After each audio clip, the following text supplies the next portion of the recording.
Olá, sejam bem-vindos ao Sindicato em Ação, um programa da TV Urbana em parceria com a TV Sindifisco RS. Nestes tempos de pandemia por conta da Covid-19, em parceria também com a RS Rádio, a rádio web do Sindifisco RS. As incertezas impostas por esse cenário atual de pandemia de coronavírus geram muitas dúvidas e, infelizmente, informações incompletas ou politicamente tendenciosas. Agora, com a expectativa da vacinação no Brasil e no mundo, os espaços para teorias diversas e pouco prudentes se ampliam de maneira perigosa. Neste sentido, para privilegiar informações científicas de boa qualidade à nossa audiência, a nossa produção convidou o doutor em epidemiologia Pedro Halal, ex-reitor da Universidade Federal de Pelotas.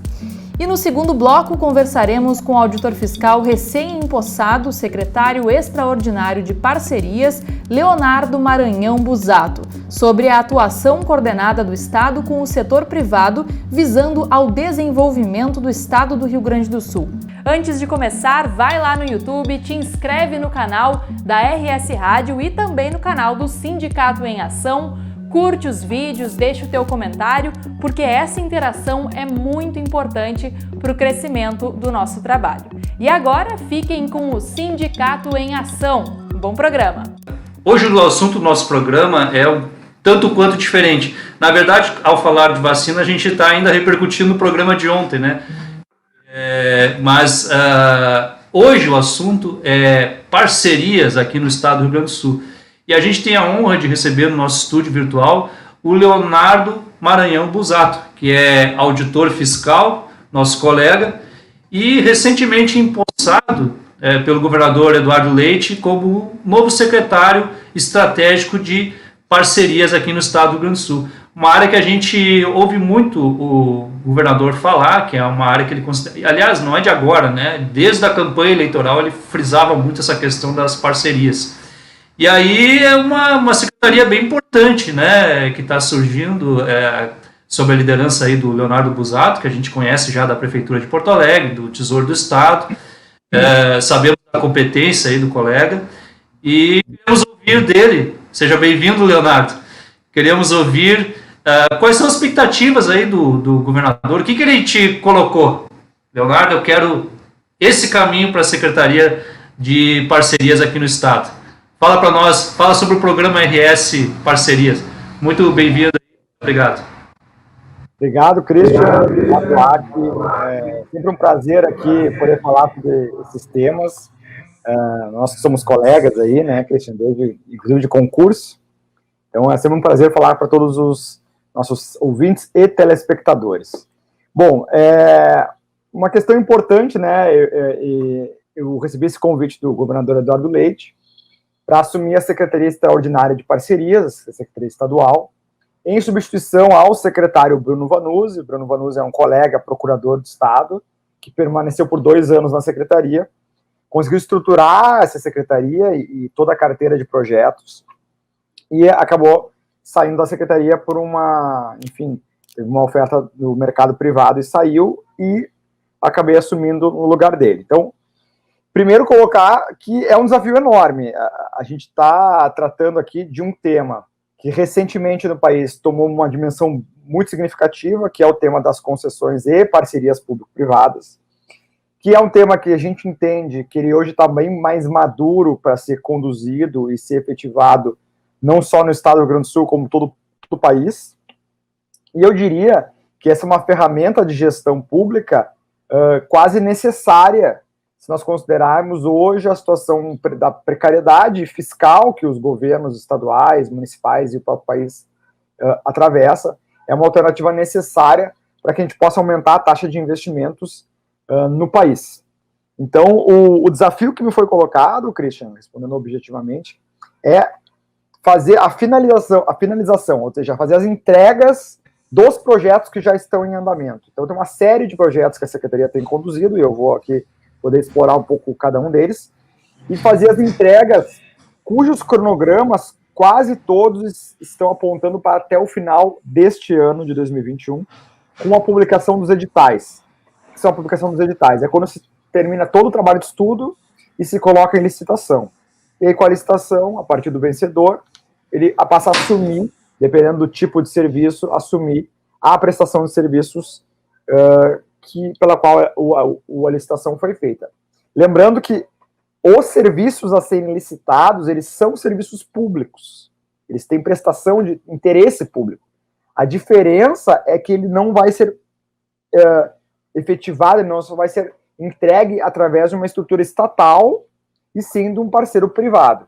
Esse parceiro privado ele pode ser tanto uma empresa, quanto um consórcio, quanto uma instituição, muitas vezes não governamental, mas a ideia é que não seja o poder público estatal que preste o serviço, e sim ele contrate ou contratualize o serviço a ser prestado. E aí a carteira ela é muito extensa, ela tem desde aqueles processos tradicionais de concessão de rodovias, que se estabelece a remuneração através de praças de pedágio, como também questões mais inovadoras, como PPP na área prisional, a construção de um presídio através de parceria público-privada na área prisional, e também outros modelos, como de parques, o próprio zoológico do estado do Rio Grande do Sul está na carteira, e recentemente um projeto que é muito caro ao governador, e acredito que a todos os porto-alegrenses, que é o nosso famoso Cais Mauá, que há anos se busca uma alternativa para revitalizar,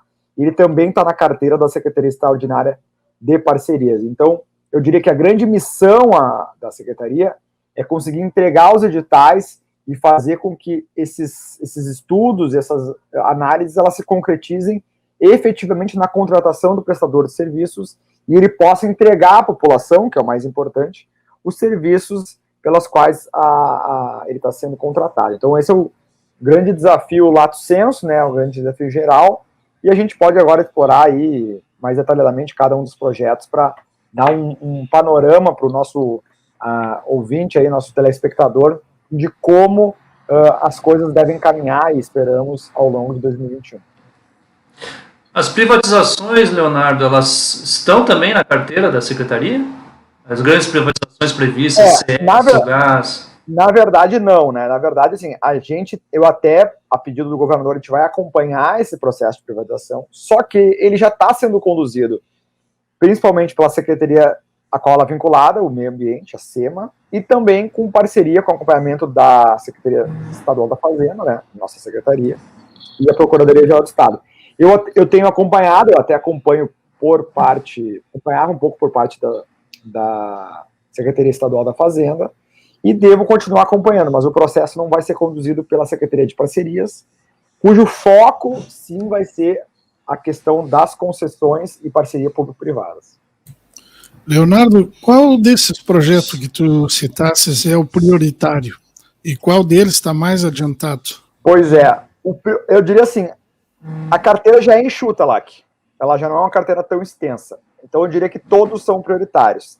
Cada um tem uma característica que a gente pode dizer assim, que pode gerar tem uma prioridade diferente. Vou dar um exemplo. Qual é a carteira, qual é o projeto da carteira que mais vai afetar certamente a estrutura de infraestrutura, a estrutura pública e econômica do Estado? Certamente é a concessão rodoviária.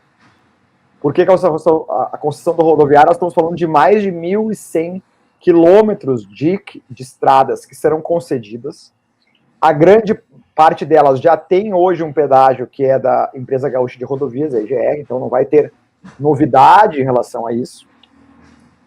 Só que a intenção é que se busque a melhoria da estrada, seja através de duplicações, seja através de obras de arte, de passarelas, de viadutos, seja da criação de acostamento, seja a melhoria asfáltica, ou seja, um conjunto de investimentos que vão ser financiados através da tarifa de pedágio para melhorar a infraestrutura rodoviária do Estado. Eu diria que essa, talvez, se a gente tivesse que estabelecer uma prioridade do ponto de vista de impacto social e econômico, certamente são esses 1.150 quilômetros de rodovias, cujo cronograma está previsto que até o final de 2021 a gente possa lançar os editais e fazer a solicitação. Porém, se a gente olhar de um outro prisma, do ponto de vista simbólico, eu diria que tem alguns projetos na carteira que, do ponto de vista simbólico, principalmente para quem vive aqui na capital, em Porto Alegre, tem um significado muito especial. Uma delas, um dos projetos, é a Estação Rodoviária de Porto Alegre.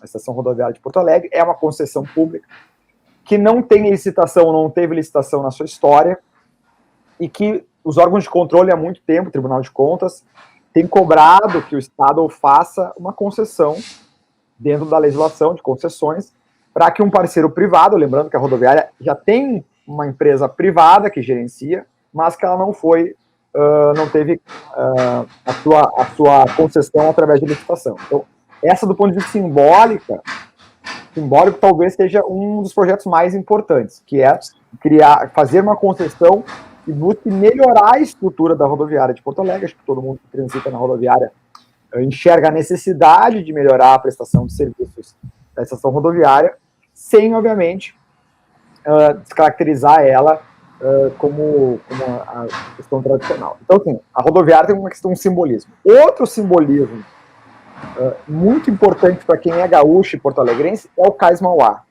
Acho que muitos já acompanharam a novela que existe por trás do Cais Mauá, em que se tentou fazer diversos modelos, inclusive houve a assinatura de um contrato aí recentemente por parte do governo do estado, mas a empresa detentora do contrato nunca conseguiu efetivar os investimentos necessários e houve aí a rescisão desse contrato, mesmo após questões judiciais. A justiça deu ganho de causa, razão ao estado, e agora vai se buscar fazer uma concessão estruturada de longo prazo para devolver o Cais Mauá ao cidadão, que hoje acho que todo mundo que passa por ali enxerga que o cais acaba sendo uma barreira entre o gaúcho e o porto-alegrense com o rio.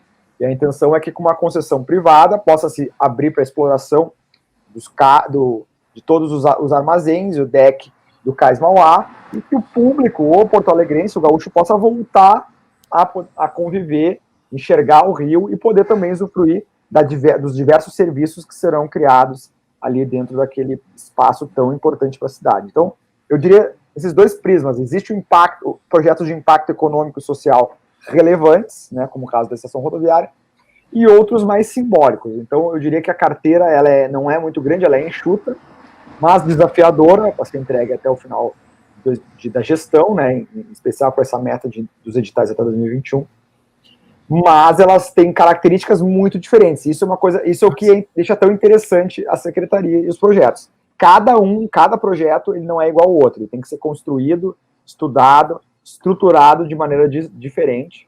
Então é o desafio que se impõe à nossa secretaria, e a grande vantagem é que eu já recebo ela já com o processo andando e muito bem encaminhada através do secretário anterior e de toda a equipe que permanece por lá. Já há algum encaminhamento de proposta para alguma dessas etapas? Porque eu acho que o desenho da nova rodoviária que sairia dali, né, já foi feito isso, não? Lá, que vamos lá, então vamos entrar um pouco em detalhe nos projetos. Sobre a estação rodoviária, tá? A estação rodoviária, ela teve uma série de discussões ao longo dos últimos anos, inclusive da mudança da localização. Os estudos que já vieram até do governo anterior, ele já veio desde o governo Sartori, então já tiveram estudos, eles não enxergaram viabilidade da mudança do local. Então, assim, o primeiro ponto hoje a concessão é para que a rodoviária permaneça no local onde ela está. O custo que teria que ser embutido no privado para a mudança de local não justificaria, seria muito oneroso para quem utiliza a estação rodoviária. E se entendeu, por diversas razões, que ela tem que ser mantida naquele local. Então esse é o primeiro ponto. Qual é o cronograma e qual é a expectativa de cronograma que tem? Hoje, o edital se encontra na agência reguladora, isso é muito importante, ter uma agência reguladora estruturada e forte. A agência reguladora no estado do Rio Grande do Sul é a AGERGS, né, que acho que a partir desse pacote de concessões vai ampliar a sua importância. Hoje o edital está lá na AGERGS para análise e validação. Isso é muito importante. A AGERGS, assim como o Tribunal de Contas, é um dos órgãos que faz o controle desse processo de concessões e privatizações. Após o retorno da AGERGS, em tudo dando certo, obviamente com alguns ajustes que vão ser feitos, vai se lançar o edital, cujo período de concessão é de 25 anos, e tem um investimento previsto só em obras, de 87 milhões de reais. Ou seja, a concessão ela tem durante 25 anos, mas o parceiro privado, vai ter que investir 87 milhões de reais em todo o período, sendo que 70% disso nos primeiros 3 anos. Com essa expectativa de, no final, mais tardar final do primeiro trimestre, ser feita a licitação, e em caso de sucesso, a gente acredita, obviamente, que ela vai ser bem sucedida, o parceiro privado já assumiria ao final do primeiro semestre, e o Porto Alegrense, o Gaúcho, começaria a ter a visualização desse processo de concessão já no segundo semestre, quando o concessionário privado, assumiria a estação rodoviária. Então, grandes linhas gerais, esse é o estágio do processo de concessão da estação rodoviária. Perfeito. E a concessão das rodovias tem um prazo já definido de concessão? Sim. Ou cada caso é um caso, ou tem um prazo geral? Como é que... Sim. Cada projeto, cada pacote de projetos tem um prazo, assim. Aí, qual é a situação das rodovias? Recentemente, agora em dezembro, houve o leilão da rodovia 287, tá? Esse é o 287, mas tem algumas estradas aqui que apêndices à rodovia, mas a principal foi a rodovia 287, que é uma rodovia que liga Tabaí a Santa Maria. Essa rodovia já foi leiloada, o vencedor teve um deságio, ganhou com um deságio de 54%, ou seja, uma tarifa que era R$ 7,00, ela ficou em menos de R$ 3,50, ou seja, teve uma grande redução no valor da tarifa, que comprova o interesse do mercado privado e nessas rodovias gaúchas.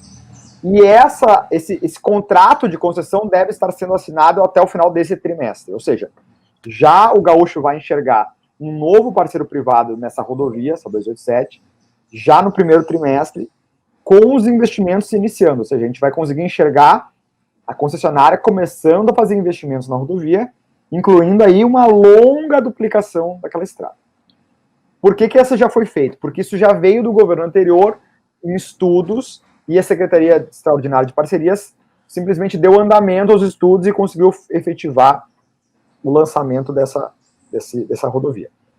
Agora, o pacote de 1.150 quilômetros que ainda existem, eles já vêm de um outro processo, do início dessa gestão, em parceria com o BNDES, que aqui é importante, né? O BNDES, que é o Banco Nacional de Desenvolvimento Econômico e Social, ele dá todo o resguardo técnico, né, e institucional a todo o processo de concessões e parcerias iniciados por essa gestão. Então, com o BNDES como parceiro, a gente tem a perspectiva de terminar todos os estudos até o meio desse ano, promover uma audiência pública, consulta pública, que é essencial nesse processo de concessão, ou seja, a gente vai ouvir os municípios, os empresários, os cidadãos, colher sugestões, para que a gente possa, até o final de setembro, então este é o nosso prazo, publicar o edital. O edital é um edital como se fosse um edital de licitação, onde tem todas as regras do jogo, em que os parceiros privados terão que cumprir aquele edital, como se fosse um edital de concurso, para poder assumir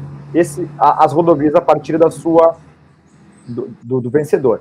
Nós estamos falando, nesse caso, de 3 lotes, né? Ele vai ser dividido em 3 lotes, justamente para aumentar a concorrência e não deixar que um só parceiro privado detenha grande parte da malha rodoviária do estado do Rio Grande do Sul. Esses 3 lotes, então, devem ser publicados no edital em setembro e ofertados via leilão, e esse leilão é feito, inclusive, na B3, né, a antiga Bolsa de Valores de São Paulo, justamente pelo caráter nacional e internacional que essas licitações têm que ter. Então, nós estamos falando de uma licitação internacional, justamente para atrair parceiros privados, aumentar a competição e fazer o que a gente quer, né, que é reduzir a tarifa, mantendo aqueles investimentos que foram previstos no edital. Então, em termos de cronograma, esse pacote de concessão desses 3 lotes, nós estamos falando aí de final de setembro os editais e até o final do ano os leilões, já tendo como experiência, que foi muito importante, conduzida pelo secretário anterior, o secretário Bruno Vanuzzi, o edital da 287, a licitação, que foi muito bem sucedida no nosso ponto de vista. Então, no caso das rodovias, tem esse cronograma. E cada projeto, Christian, tem o seu cronograma. Até pela sua natureza, até pelo início dele, né? Tem projetos como eu falei, o Cais Mauá, ele o contrato foi assinado. Então, o desafio é que o contrato assinado com o BNDES, importante, o BNDES ainda vai ter que contratar consultores especialistas, porque é um projeto muito específico, E aí, a partir de então, estruturar os estudos, o edital, e fazer até o final do ano o lançamento desse edital e a concessão. Então, cada projeto tem essa peculiaridade, o seu cronograma, e pode imaginar que a concessão de uma rodovia é bem diferente da concessão do Jardim Zoológico, por exemplo, de um parque. Então, todos esses... Por isso que requer uma equipe, que a equipe realmente é muito boa da Secretaria, equipe especializada que consiga se adaptar a esse tipo de projeto. Então, cada um desses projetos tem um cronograma, e depois eu até posso repassar a carteira inteira, qual é a carteira que a Secretaria hoje está trabalhando. Bacana. Ainda sobre as rodovias, Leonardo, teve um aprendizado aí, né? Que nós tivemos aquelas concessões do governo Brito, duraram 20 anos, né? Terminaram aí no governo Sartori, e teve todo um aprendizado com essas concessões, e talvez, né, no meu ponto de vista como usuário, né, das rodovias, talvez o maior aprendizado tenha sido a falta de maior controle nos preços, nas tarifas, né, porque elas realmente aumentaram muito. Claro, são 20 anos, também tem a questão da inflação, mas de qualquer forma, quando a gente comparava com outros pedágios, por exemplo, em Santa Catarina, a gente ficava estarrecido com os preços praticados aqui no Rio Grande do Sul. Como é que é possível controlar isso nos editais? Como é que isso está sendo pensado? Sim, isso é bem importante, Christian, e talvez seja a questão mais sensível, né? Um pouco no histórico, né? Quando houve a primeira rodada de concessões rodoviárias no Brasil, e justamente foi essa época da reforma, governo Fernando Henrique e governo Brito, muitas delas, né, pagaram, ou seja, os governos pagaram um pouco pelo pioneirismo. O pioneirismo que fez com que se aprendesse, tivesse obviamente erros no passado, que foram absorvidos e entendidos aí ao longo do processo. Então, assim, esse é o primeiro ponto, né? O segundo ponto, que eu acho que é importante, num cenário aí, nós estamos falando de 30 anos de diferença, quase, né? Nós estamos falando de 96, aí nós estamos falando de 25 anos, 97, é que a competição para esse tipo de processo também aumentou muito. Naquela época, a gente não tinha aí players internacionais, como, por exemplo, o grupo que ganhou a 287 é um grupo espanhol, e tem um interesse maior. A gente acaba com a concorrência, né? Tu sabe bem como a economia, quanto maior a concorrência, menor o custo social e mais menor os custos e os preços praticados, então isso vai aumentar a concorrência. E a gente tem outros fatores importantes. Os próprios órgãos de controle, como o Tribunal de Contas e, em especial, a AGERGS, que nem foi criada naquela época, hoje tem uma expertise muito maior até para blindar e dar esses freios e contrapesos no processo tarifário. Então, a gente tem a confiança e a tranquilidade que um processo de concessão como esse vai ter todo o resguardo jurídico, do ponto de vista legal, mas também do interesse público, para que não haja um processo de tarifação que fique exorbitante. Na prática, como é que funciona? Se estabelece uma tarifa teto, né? Uma tarifa teto, que essa tarifa geralmente ela é uma tarifa vinculada a quilômetro, ou seja, é um X de centavos por quilômetro, né? E daí dependendo porque aí cada praça de pedágio, explicando tecnicamente, cada praça de pedágios abarca assim, um volume X de quilômetros. E aí se calcula o valor do custo quilômetro da tarifa e multiplica pelo número de quilômetros se chega a tarifa daquela praça. E se existe um teto para isso. E esse teto é muito discutido com a AGERGS, é muito discutido com o Tribunal de Contas, e a gente sabe que esse teto, em função, dependendo do interesse, do potencial interesse de cada um dos lotes, ele pode se reduzir significativamente. Vou dar dois exemplos de um processo que é muito familiar a nós gaúchos, né? A 287, que eu acabei de falar, que foi um processo que deu um deságio de 54%, ou seja, a tarifa ficou em R$ 3,50, mais ou menos, o que é uma tarifa que a gente considera bem competitiva, bem interessante para quem vai, né, quem utiliza essa rodovia, reduzir, e isso reduz muito o custo logístico, mas também o processo da concessão de quem vai para a praia, ou quem sai do estado do Rio Grande do Sul para Santa Catarina, que foi da Freeway. A própria Freeway, a vencedora, a concessionária vencedora, que é a CCR, né, que criou o consórcio CCR Via Sul, ela ofereceu um deságio de 60%.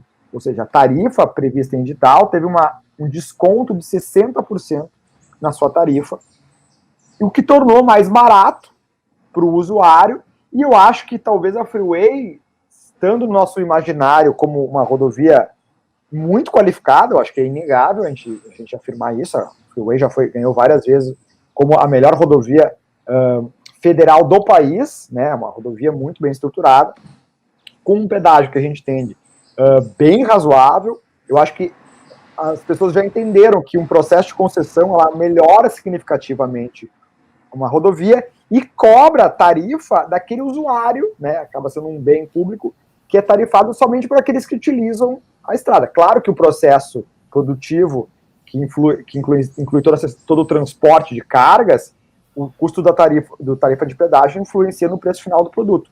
Mas é muito mais justo tu cobrar uma tarifa específica para o usuário daquela estrada do que onerar, por exemplo, a população como um todo, um aumento de impostos, por exemplo, para manter aquela estrada ou fazer os investimentos necessários. Fora que o Estado do Rio Grande do Sul hoje, enfim, nós, como auditores, aí conhecemos bem, hoje não tem margem para investimento, principalmente os investimentos necessários de ampliação da capacidade das suas rodovias. Então, eu acho que a gente, em resumo, aprendeu bastante por esse processo. A gente tem modelos internacionais e nacionais, como o Estado de São Paulo, mas a própria Bahia, Pernambuco, Ceará, que implementaram modelos de concessões de maneira recente, que fazem com que a gente tenha aprendido. E é que nem diz um colega meu, a gente nunca cria, a gente copia, a gente olha o que deu certo, o que não deu certo a gente aprende e tenta implementar nos editais que a gente tem aqui. Por isso que a gente tem a tranquilidade. Também por ter um apoio técnico extremamente qualificado, a gente tem o label, né, o selo do BNDES, acho que o BNDES, inegavelmente, é um banco respeitado no país, com a equipe técnica extremamente qualificada, de que todo o processo é feito em parceria com o BNDES e um consórcio privado que é especialista, para que a gente possa ter tranquilidade de fazer uma concessão, que é uma concessão de muito tempo, de longo prazo, cobrando uma tarifa justa do usuário e, em especial, fazendo os investimentos necessários para a melhoria da prestação de serviço. Doutor Pedro Halal, seja muito bem-vindo, doutor, mais uma vez ao nosso RS em Pauta.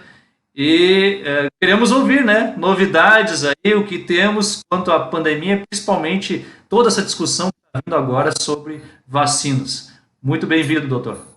Boa tarde, sempre um prazer conversar aqui com vocês. Um momento em que a gente tem uma situação muito paradoxal. Ao mesmo tempo em que nós temos essa loucura de casos, esse aumento do número de óbitos, internações, por outro lado, nós conseguimos enxergar uma luz no final do túnel, né? Com a questão da vacinação. Então, é um momento paradoxal em que a gente tem que aprender com o exemplo da Inglaterra. Eu acho que a Inglaterra agora é um lugar que está dando um exemplo bom para o mundo. Eles já estão vacinando, eles não estão atrasados como o Brasil, e, ao mesmo tempo, eles estão com distanciamento social rígido. Qual é a ideia deles? Por 6 semanas, eles estão num estado de lockdown e vacinando. Quando as pessoas voltarem para as ruas daqui a 6 semanas, já vai ter um percentual grande da população vacinada e o vírus vai ter uma grande dificuldade de disseminar. Então, eu acho que a gente pode aprender com esse modelo inglês. Espero que, como muito bem disse o LAC, o Ministério da Saúde e a Presidência da República não sigam atrapalhando para que a gente consiga ir avançar. Eu até vou te dizer, LAC, uma das melhores entrevistas que eu ouvi na minha vida foi uma vez o Romário. Pediram para ele falar sobre os treinadores de futebol. E ele disse assim, tem 3 tipos de treinador de futebol, só 3. Tem os treinadores que ajudam, que conseguem fazer o time jogar, são muito poucos. Aí, cita um exemplo, Romário. Aí ele citou o exemplo do Cruyff. Depois perguntaram para ele, tem um segundo tipo de treinador, que é aquele treinador que não ajuda a grande coisa, mas não atrapalha. Quem é o exemplo, Romário? Joel Santana, meu amigo, blá, blá. E depois tem o pior tipo de treinador, que é aquele que tenta ajudar e atrapalha. Os jogadores não gostam, não confiam, etc. e tal. Infelizmente, essa aí é a nossa situação hoje com o Ministério da Saúde. Não podia perder de fazer esse comentário, porque aquela entrevista do Romário é uma entrevista histórica. Muito bom, Halal. Mas quem foi o técnico que ele falou que não tentava ajudar? Ele não queria responder e o repórter insistiu, e aí ele falou no candinho. Lembram do Candinho? Como a permissão teve? Aí ele falou que era o Candinho, exemplo. Mas é legal. Agora, né, Christian? Acabou de sair aí na mídia que o Pazuello disse que antes a vacinação ia começar no dia D, na hora H. Agora isso. Parece que estamos falando em janeiro.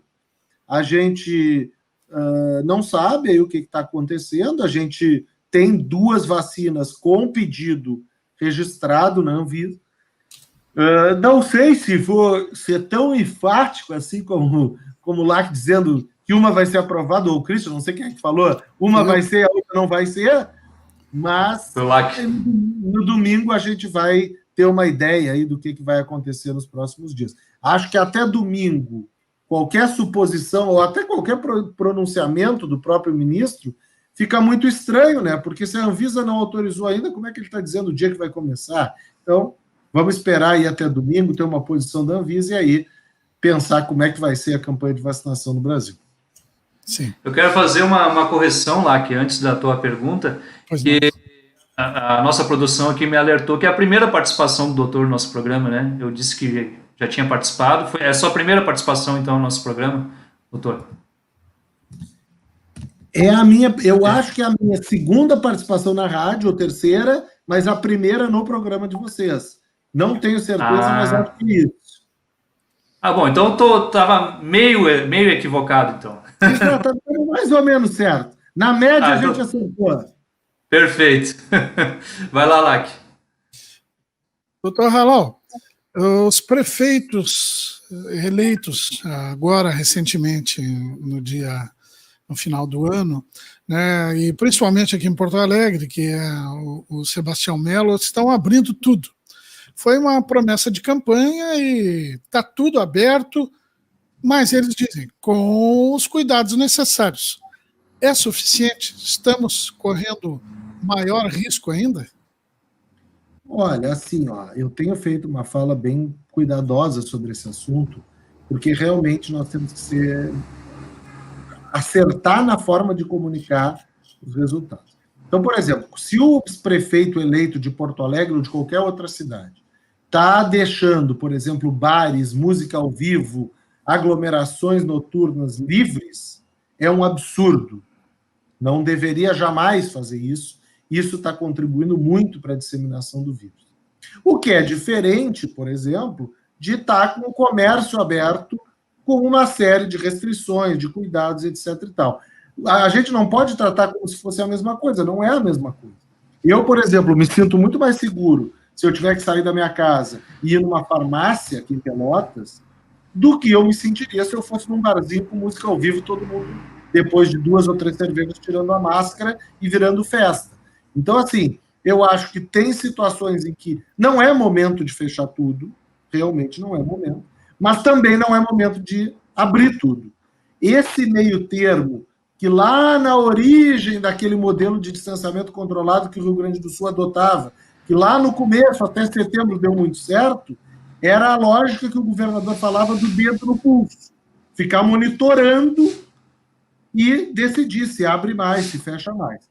Agora, se resolver abrir de forma indiscriminada, o que o prefeito vai lidar é que daqui a um mês ele vai estar sem espaço de leito em UTI, vai estar morrendo um monte de gente por dia, e o prefeito, infelizmente, vai acabar sendo obrigado a retroceder nessas decisões de reaberturas excessivas. Não tem atalho contra o coronavírus. Isso é uma coisa que todos deveriam já ter aprendido. O coronavírus, eu digo para vocês, faz um Grenal amanhã com estádio lotado, 2 semanas depois vai lotar as UTIs de Porto Alegre. Não tem atalho. O coronavírus já nos ensinou isso ao longo do tempo.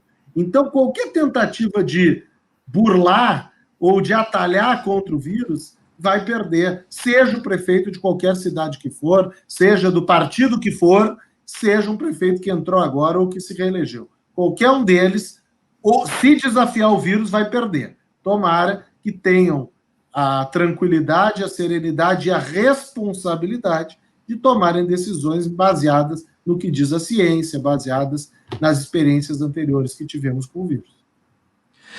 Doutor, e esse debate que surgiu, né, muito pelas redes sociais, mas também reforçado pelo próprio presidente da República, que no primeiro momento disse que não ia se vacinar, falou isso publicamente. Esse debate que surgiu na mesma linha que era dos terraplanistas, na mesma linha de que o homem não foi para a Lua, ou seja, do negacionismo, de que vacina não funciona, ou até mesmo aquele debate mais selecionado. A vacina da China eu não vou fazer porque a vacina Coronavac é chinesa, enfim, então tem o risco de ter alguma teoria da conspiração, alguma coisa de dominação do mundo pela China, né? Coisas as mais fantasiosas possíveis que a gente vê nas redes sociais. Isso tem algum fundamento, na sua opinião?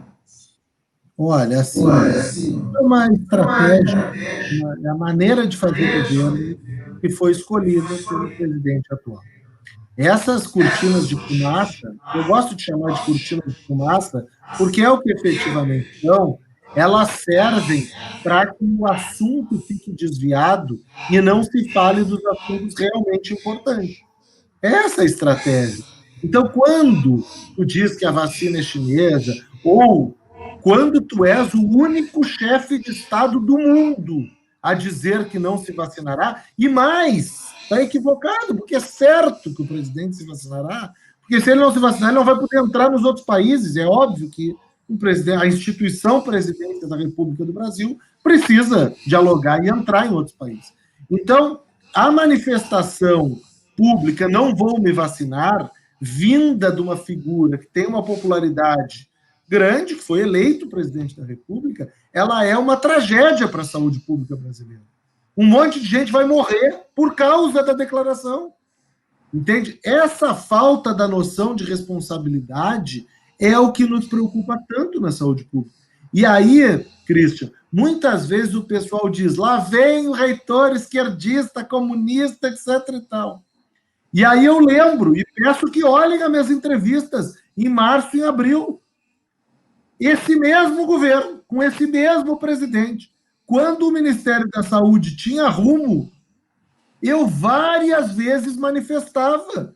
Está correta a decisão, acho que... Eu me lembro de um debate que eu fiz na Globo News com o Mandetta, desculpa citar aí um outro órgão de imprensa, mas eu fiz um debate com ele, e o que eu falei?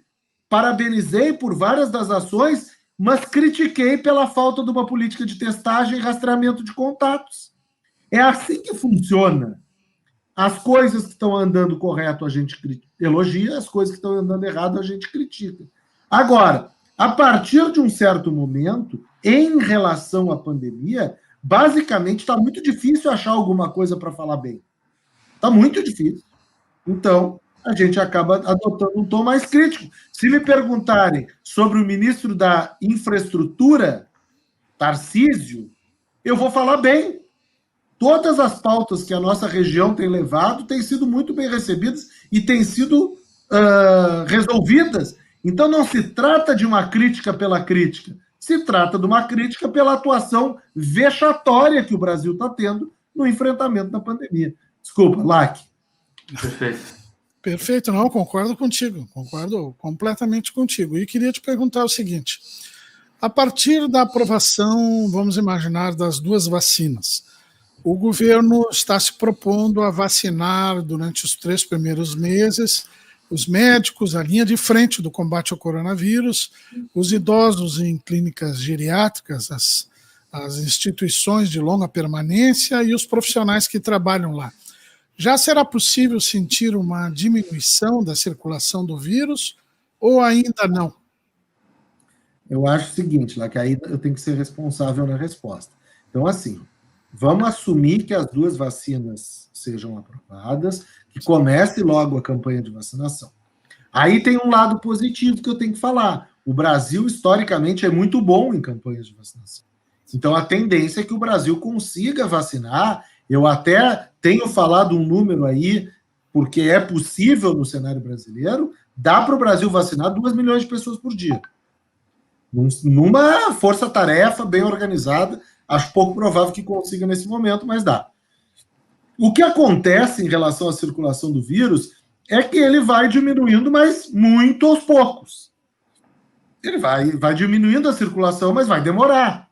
Por isso que a Inglaterra fez essa estratégia. Não, vamos fazer em 6 semanas muita vacina, para quando as pessoas forem soltas para a rua, entre aspas, já tenha um percentual grande imunizado, porque senão vai ser um pouquinho por dia, um pouquinho por outro dia. Então, essa é a estratégia que eu acho que o Brasil deveria adotar. Fazer a vacina num cenário ainda de restrição, de distanciamento e tudo, para, no momento adequado, então, liberar de vez, e aí, realmente, a tendência é que o vírus circule muito pouco, desde que a gente tenha atingido aí 50%, 60%, 70% da população imunizada, que não é rápido. Mesmo que, vamos dizer que a gente faça 2 milhões de vacinas por dia. Vamos botar que é 1 milhão, né? Porque é metade, porque são 2 doses. Com 1 milhão de vacinas por dia, para vacinar 200 milhões de brasileiros, é 200 dias. É um pouquinho mais de meio ano. Então, tá bem, vamos dizer até chegar no 150 milhões. São 150 dias. 150 dias são 5 meses. Então, assim, não é algo que vai ser como num passe de mágica, começou a vacinação, acabou o problema. Vai demorar 3, 4 meses para a gente notar uma diminuição grande da circulação do vírus. Pois é, e essa indefinição, né, quanto a prazos, quantidades, estratégia, como é que vai ser feita a vacinação, e teve até uma notícia, né, que surgiu aí na imprensa, que foi em meados do ano, se não me engano, foi em agosto, a Pfizer fez uma oferta para o governo brasileiro para vacinar. Era um contingente bem grande, agora não estou lembrado bem quantos milhões, mas era bastante gente. E o governo diz que não houve essa oferta, ou houve, mas as exigências foram muito altas, enfim. A Pfizer, por sua vez, disse que as exigências eram as mesmas que foram apresentadas para outros países que compraram e já estão vacinando. O senhor acredita que o governo tem falhado até agora na questão da vacinação? Não falando das declarações do presidente tão somente, mas o Ministério da Saúde como órgão tem falhado na questão da condução da vacinação? Pode reverter esse processo? Vou começar com a última pergunta. Pode reverter, porque o nosso histórico com vacinas é muito bom. Agora, tem falhado muito. Tem falhado tem compra de seringa. Tem falhado ao dizer que vai ser no dia D, na hora H. Tem falhado na negociação com os fornecedores e no excesso de confiança numa única vacina. Porque a primeira cartada brasileira basicamente se restringiu a Oxford AstraZeneca. O Brasil não fez negociações adequadas com os outros fornecedores, pensando que são 210, 211 milhões de brasileiros. Não adianta achar que uma única vacina vai resolver. Precisaria ter avançado muito em outras negociações. Então é isso. Foi uma série de erros cometidos e esses erros acabam acarretando as críticas que nós, pesquisadores, quase que de forma unânime, estamos fazendo. Agora, não vou só falar do lado ruim, vou voltar para a primeira parte da resposta.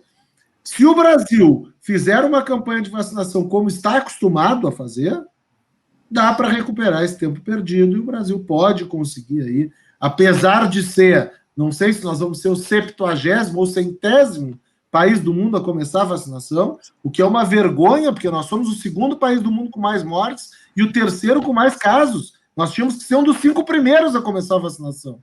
Vamos passar vergonha nesse indicador, vamos estar lá na posição 70, 80 ou 100 de 200 países no mundo.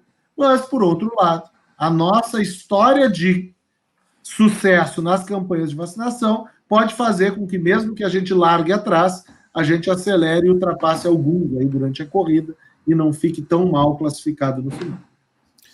Professor, pode haver alguma confusão no número de vacinas? Por exemplo, nós vamos ter agora 2 milhões de vacinas, eu acho, da AstraZeneca, né?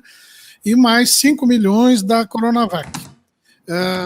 É possível que o governo destine a AstraZeneca para os profissionais de saúde? Vamos imaginar que ela tem uma eficácia superior a 50%, e as outras ela destine para a população em geral, porque não pode misturar as vacinas. Eu não posso tomar uma primeira e uma segunda da outra, correto?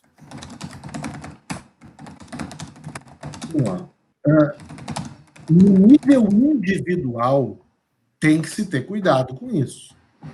A pessoa deve tomar, se forem duas doses da mesma vacina.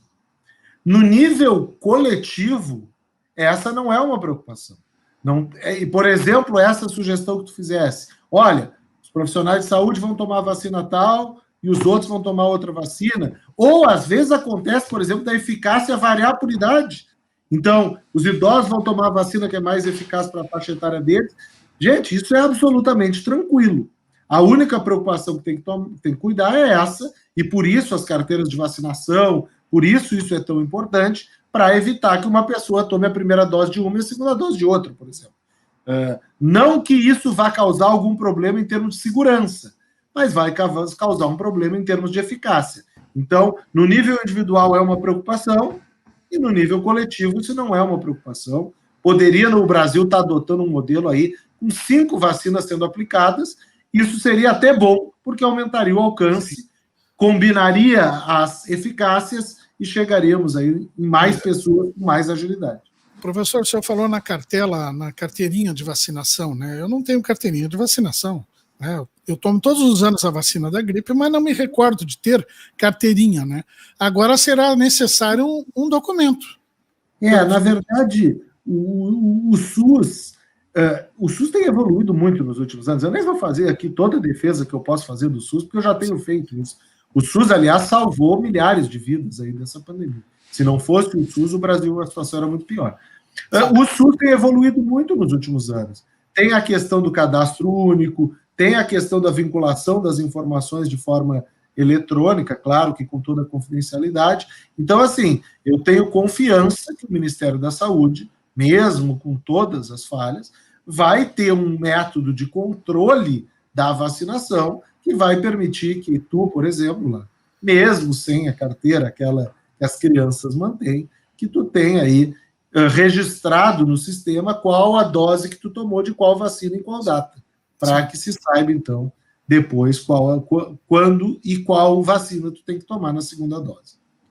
Christian, ainda mais uma pergunta minha aqui, que me veio aqui de uma ouvinte lá de Torres. Vai, Felipe. Daqui de Torres? Daí de Torres, terra boa aí, hein? E a estratégia do Pazuello, que prevê vacinar só uma vez, essa estratégia coloca em risco a população? É uma boa estratégia? Olha, assim, eu vi essa declaração, tenho que te admitir que eu não vi ela no contexto, eu só vi a crítica a ela. A princípio, a posição que eu defendo é que as vacinas sejam usadas da forma como elas foram testadas. Ou seja, se elas foram testadas e mostraram eficácia com 2 doses, ela deve ser usada no mundo real com 2 doses. Qualquer tipo de adaptação do que foi testado precisa ser levado em consideração, inclusive os riscos. E não é o risco de um efeito adverso, é um risco de uma eficácia menor, e essa eficácia menor prejudicar o objetivo central da vacinação, que é a tal da imunidade coletiva. Então, assim, eu não vi a declaração, não sei o contexto no qual ele falou isso, eu vi só a notícia, mas se a fala dele foi dessa maneira, me parece que é um pouco,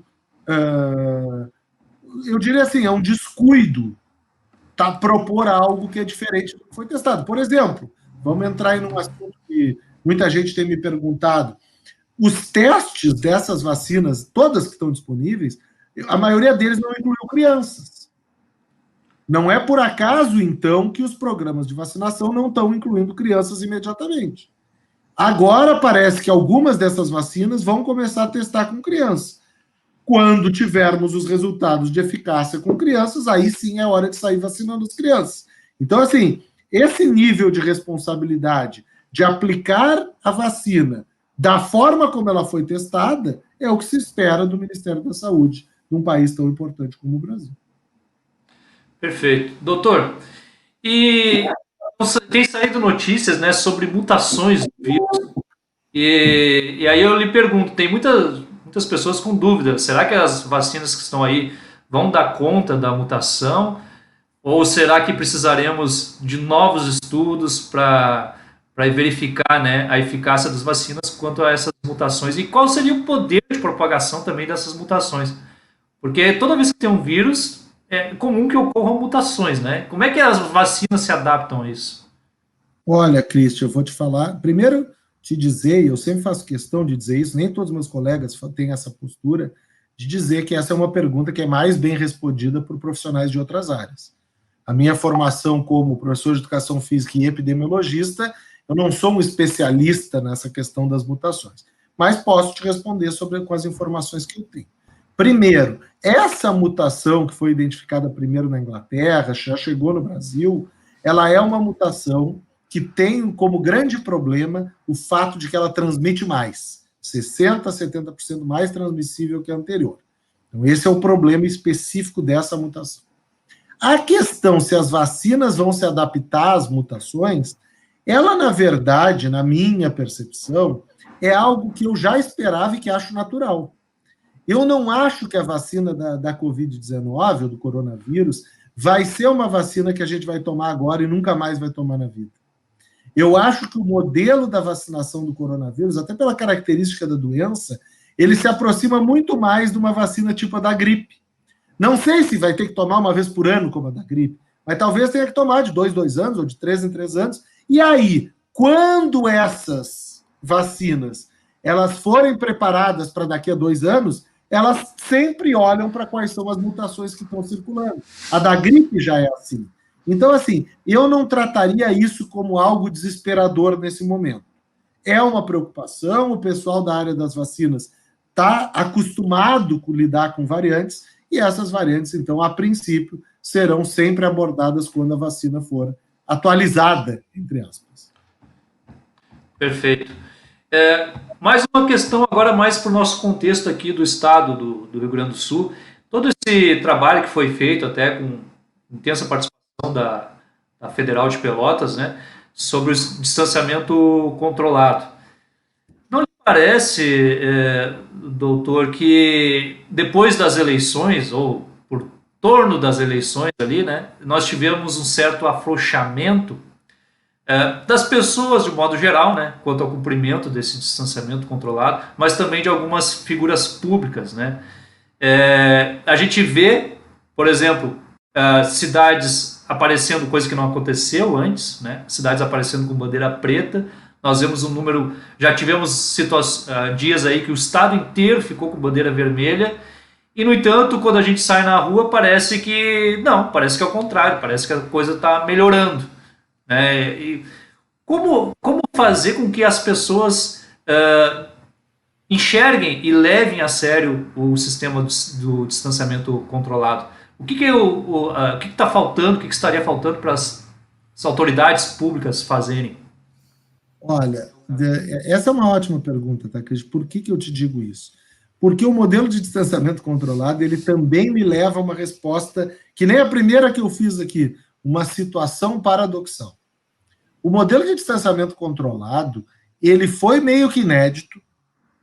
Foi o primeiro estado que apresentou um modelo tão bem elaborado. E ele serviu muito bem para impedir a disseminação do vírus no estado entre março e setembro. Muito bem. Os dados do Rio Grande do Sul entre março e setembro, comparados com o resto do Brasil, e eu não vou comparar com a Nova Zelândia, óbvio, são muito melhores. Então, aquele modelo funcionou muito bem. Teve 2 momentos, para mim, que foram momentos-chave de descrédito do modelo. O primeiro momento foi a questão das cidades e regiões poderem recorrer do resultado que o algoritmo resulta. Porque isso tornou o modelo muito político, né? Eu não vi nenhum prefeito recorrer para ficar numa bandeira mais restritiva. Então, o prefeito, ele só recorria para ficar numa bandeira menos restritiva. E aí tu tem um problema político grave. Então, eu acho que esse foi o primeiro erro que o governo cometeu, aceitar esses recursos. Então é isso, o nosso Sindicato em Ação fica por aqui. Eu agradeço muito a sua audiência, a sua companhia e nos vemos no próximo sábado com muitos outros assuntos legais para vocês, tá bom? Não esqueçam de curtir, comentar e se inscrever no canal da RS Rádio e do Sindicato em Ação. Um grande abraço e um ótimo final de semana.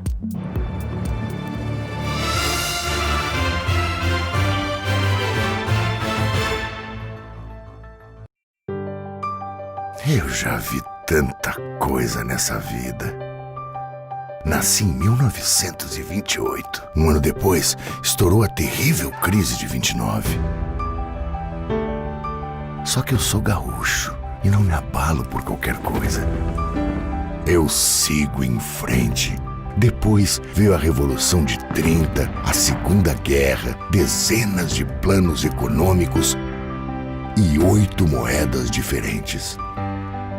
Ao longo desses 90 anos, eu segui firme na minha missão. Inovar sempre para apoiar o desenvolvimento da nossa gente. Eu já vi tanta coisa nessa vida. E é por isso que eu digo, não existe desafio no mundo capaz de dobrar o povo do Rio Grande. Banrisul, 90 anos de uma grande história.